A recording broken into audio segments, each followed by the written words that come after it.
what's up? Make sure you like, share, subscribe, hit the notification bell up above for future uploads, and check out the links posted in the description down below to support the channel. Thank you. Today what I want to talk about is the Studio Series reveals from Hasbro. But what I want to talk about first is the price increases that Hasbro are after putting on Transformers. Here in Ireland we use euros, unfortunately. And in Ireland at the moment for a deluxe figure it is $31.99 for a deluxe class figure. For a Voyager it is $46.99. For a leader class figure it's $65.99. These are outlandish and disgusting prices. This is a company that needs to sort itself out, apologise to fans, and lower these prices. This is a company now that's talking about doing windowless packaging, doing plastic free packaging. So it's actually cheaper for them to have this packaging, and yet the costs are going up. Now I don't want to hear any type of nonsense from people saying, well, it's the way of the world at the moment. Not at all, because Todd McFarlane is keeping his prices low, and so are other companies. But Hasbro here are sounding into the customer, and they're putting out product that whilst they're talking it up, some of it still is inaccurate. And you know yourself that Hot Rod here, for example, and some of the other figures will say probably not the Fallen. But in 5 or 6 years time they'll come back with a better version of it.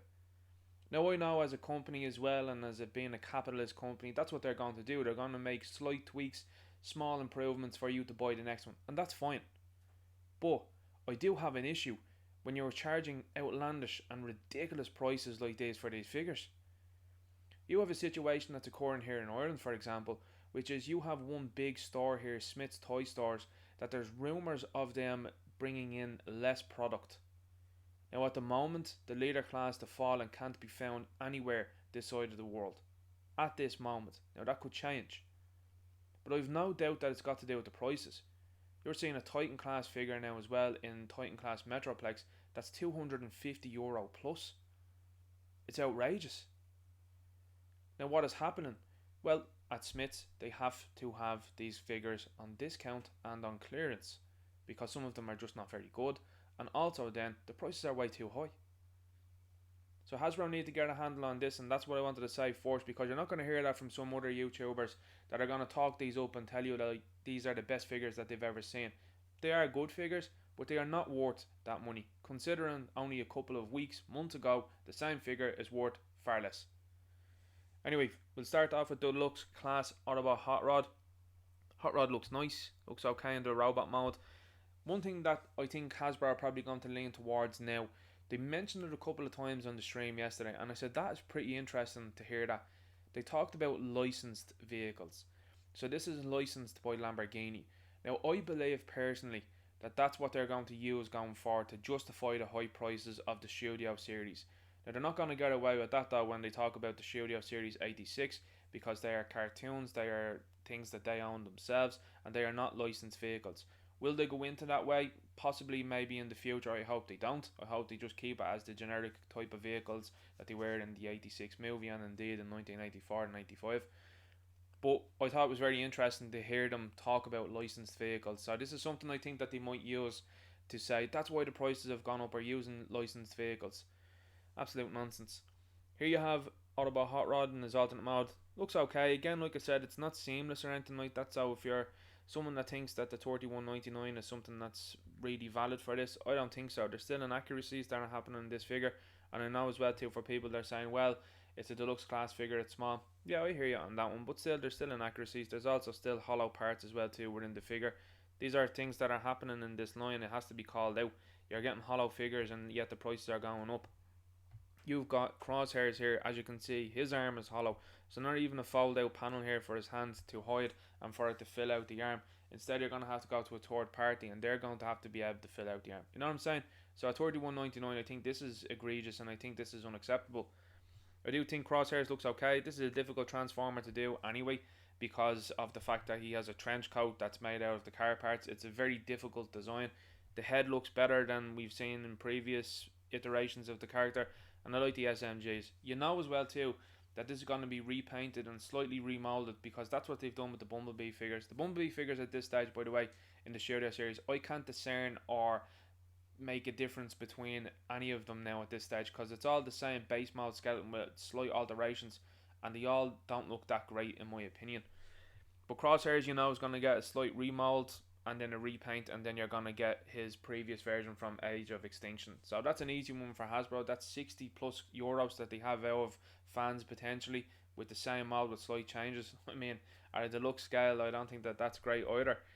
So Crosshairs is there, it looks okay. The car mode looks fantastic. Again, they talked about it being a licensed car there, a licensed car from Chevrolet. This is something I do think they will move towards in the future and say, well, that's why these things are so expensive. The car mode, I have to say, for Crosshairs looks fantastic, and I think out of all of the Studio series at this stage, I think that this is probably the best alternate mode. Next up we have Ironhide, and this is a character that I really like, this is a character that I really enjoy, but yet there's still issues that I find with this figure.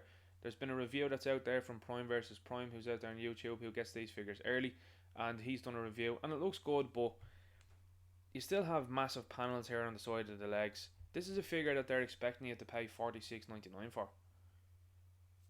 I don't think that should be happening on this figure. I don't think if you're going to be putting her up to that budget and using that scale, I don't think things like this should be happening. You've got some people out there that are complaining about the parts forming that happened in the Siege version of it. That's fine. Earthrise, if they do that with them as well too, that's fine. I don't mind the parts forming with it if it gives it a cleaner robot mode. These animation figures, by the way, have done cheating in the past when they were drawn up and when they were implemented then into the animation. So I don't mind that if you remove parts of it so that it looks bang on to what the animation model does. I know that's someone that's a little bit slavish and a little bit too into it, but that's me. This idea of launching the stuff onto the figure and making it look awful in my opinion. The hip skirt as well too here. There should have been a cut there so that the legs could raise themselves up without this looking weird. So there's still room for improvement on this, and whilst I think it's good and I think it looks nice, there's still massive room for improvement on it. So I'm not really, like when you see for example the Junkions, in particular Wreck-Gar looks fantastic and it looks really accurate to the model. To me, it's probably very hard for the company to do and get a Wreck-Gar signed off, so that's why it's nearly a one and done at this stage, and they can reuse that mold. However, the likes of Ironhide, Ratchet, Prowl, Optimus Prime, Megatron, Hot Rod, Rodimus Prime, these are all characters that they can constantly and will constantly recycle and do very much so minimal things to make it a better version. You see it all the time with the likes of Marvel Legends and the X-Men, for example. $46.99 gaps here in the robot mode also. The legs are filled out very nicely.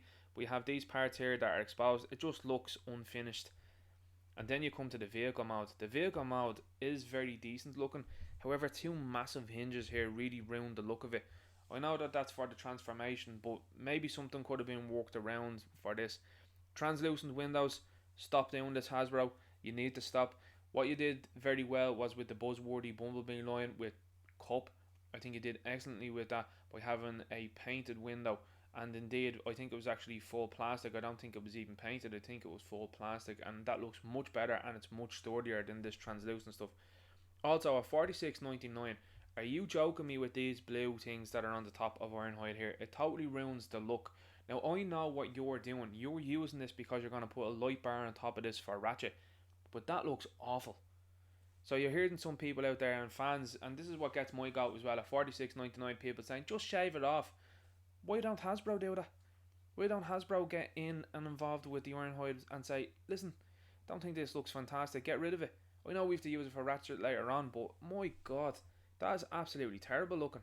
And now what it seems like, because you can see the discoloration from the colours here, it looks like this part here is moulded in blue. So best of luck when it comes to the likes of paint chipping and stuff for this, guys, because that's going to absolutely happen. No yellow line as well too along the side of Ironhide, so inaccurate vehicle modes to the movie. The yellow stripe would show up, I suppose, in the robot mode with the way they've designed it. However, surely there's ways and means around that. They've done some really good things in the Studio series, and that just looks unfinished. Now you come to the Fallen. The Fallen looks very good, and as I said previously in a previous video, the alternate mode was always going to be a hodgepodge, and it was going to be something that they were just going to throw together, and I'm fine with that because this is a character that didn't transform in the movies. It looks great, it does here in its robot mode. However, at this moment in time, at $65.99 for this later class figure, I don't think it's good enough, especially with the minimal accessories it comes with. And also then as well, there's rumours out there now at the moment, only rumours, that are saying this isn't coming to this side of the world, in particular the likes of Ireland, the United Kingdom, and Europe. Now that could change, and I would imagine it would change because this is a popular character. But I have heard now that Hasbro are looking to scale back, particularly overseas, and are looking to get more involved in America rather than anywhere else in the world. This sounds kind of like what they did about 15, 20 years ago, and now just seems to be recycling back now to the way it was. So it's going to be difficult for fans to pick up these figures, I think, in future. And again, when you're looking at extortionate prices, you can't really justify it at all. There's no alternate hands or anything like that with this. There's just a staff. There's a removable faceplate. I don't really see an awful lot in here for $65.99. Just being honest with you on that one, I don't think that that's a great price for this character here at all. Especially then when you look at the vehicle mode, and the vehicle mode is just splay it out and lie it down. And I mean, someone commented online and said this is nightmare fuel, and I would tend to agree with you on that one. It looks like a spider or something like that. It looks like a shriveled up spider. I don't think this looks great at all, but I know that they're using limited amount of resources because there wasn't an alternate form. So that is what it is. The blue one, it looks okay. It looks like they're still using some of that Allspark blue.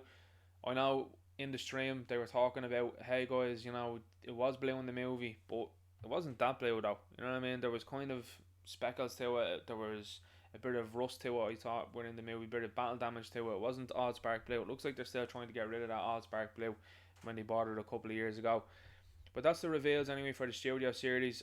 I have to say, overall, they're good reveals. This is the problem. These are good reveals and good characters that they're bringing out, and maybe it is a budgetary thing where they're talking about, listen, these are going to be more expensive. These are characters that are going to sell. That's why they're not going to put lesser characters up now. I get that, but the prices are outrageous and they're disgraceful. A lot of fans as well too, we saw in the chat yesterday, calling for Skids and Mudflap from Revenge of the Fallen, because the Revenge of the Fallen cast is nearly done now at this stage. I think that's a great idea. I'd like to see it. Listen, Hasbro, don't be worrying about the wokies or anything like that out there. They ain't buying these figures anyway. And anyone that calls himself a fan that doesn't like those characters, that has an issue with those characters, you need to have a very hard and long look in the mirror there at yourself, to be fair. When you're looking at these figures, as I said, I think the prices aren't great. The accuracy is still left to be desired. I think that Ironhide is going to get a 2.0 in the Masterpiece line. I think you'll see a number of these figures as well too get masterpieces, in particular Autobot Hot Rod, as you can see here, possibly even Crosshairs in the next number of years, which is why they make errors specifically and on purpose, I believe, with these figures. You see it in under the lines also when they can have a high-end collectible version of it. But yeah, like I'm saying, I'm impressed with the reveals. However, I'm not impressed with the execution, and I'm not impressed with the prices. I'm going to leave the video there. Make sure you like, share, subscribe, hit the notification bell up above for future uploads. Check out the links posted in the description down below to support the channel, and I'll talk to you later.